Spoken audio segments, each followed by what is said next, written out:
l'heure de celle-là ont bien été les vérités. Et la raison a bien souvent du mal à surmonter le mélange alcool plus vite. Mais il ne faut pas oublier une chose essentielle, Monsieur le Président, Mesdames, Messieurs les Assesseurs. Ce n'est qu'un homme. Un homme avec ses faiblesses, ses passions et ses imprudences. Et le fait qu'il soit poétique n'y change pas. Comment peut-on reprocher à un homme qui, d'une part, a toujours été fait droit dans sa relation, se rend compte que la femme qu'il aime plus que de lui, et qui, d'autre part, se voit proposer les faveurs d'une charmante femme de succomber à la tentation? Je rappelle que cette relation sexuelle a de surcroît eu lieu alors que Nat et Blair n'étaient plus vraiment ensemble. Par conséquent, mon client n'a donc pas commis. Dans un autre temps, la consoeur, pour justifier la demande en nullité, a prétendu que Nat a été contrainte de se marier, forcée par ses parents sous une pression sociale et familiale. Or, ses parents n'ont rien à voir avec cette histoire. Ils ne sont que leur devoir, celui de conduire la fille vers ce qui est bon pour lui. Je ne vois pas en quoi le conseil attentionné de parents dans le but de rendre heureux leur fils sont des marques de violence. Aider son fils à faire des choix serait synonyme de pression, de violence. Cela n'a pas de sens. Mais de toute évidence, il me semble essentiel de revenir sur l'article 180 du Code civil qui dispose que le mariage qui a été contracté sans le consentement libre des époux de l'un d'eux ne peut être attaqué que par celui des deux où le consentement n'a pas été libre. Or, selon les propos de ma consoeur, mon client aurait été contraint de donner son consentement du fait d'une violence, d'une pression exercée par sa famille. C'est donc à lui et à lui seul que reviendrait la possibilité d'engager une action en unité.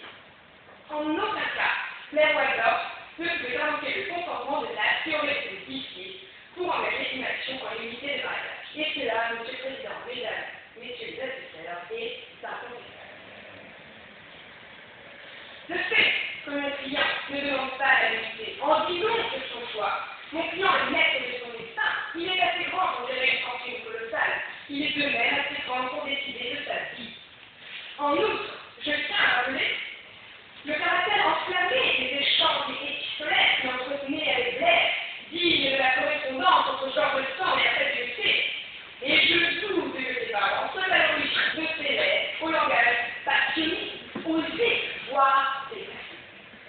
L'anarchibald était sûr qu'engager de s'engager.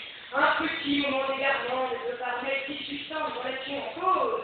La relation sexuelle, contrairement à ce qu'on veut nous faire croire, n'a jamais été synonyme d'amour.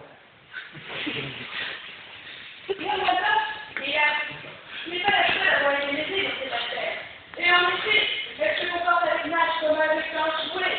Une fois je te veux, une autre fois je ne te veux plus. Et en fait, non. C'est une femme susceptible au caractère instable, qui n'est pas ce qu'on peut appeler les plus tolérants face à son mari, et qui a surtout, il me semble, la phobie de l'engagement. Mais l'anarchibald est sceptique. Il s'accroche à cette femme qui lui fait tourner la tête. Sinon, il ne serait pas là à se battre pour reconquérir le cœur de sa dulcinée. Et c'est sa manière à lui de demander pardon. Alors oui, bien sûr, il regrette son acte, autant que Blair finira par regretter Nat si elle ne lui pardonne pas. En définitive, la demande en unité de Madame Waldorf n'est pas fondée, car le fait que son mari lui démentit sa virginité ne constitue pas un fondement de demande en unité de mariage. Et de plus, il est clairement établi que Nat, Archibald, voulait ce mariage et fera tout son possible pour se faire pardonner par la femme qu'il aime depuis toujours. C'est pourquoi je demande au tribunal de débouter Blair Waldorf de ses prétentions. Ce faisant, vous ne direz pas de la condamner au versement d'une somme de 1 500 €,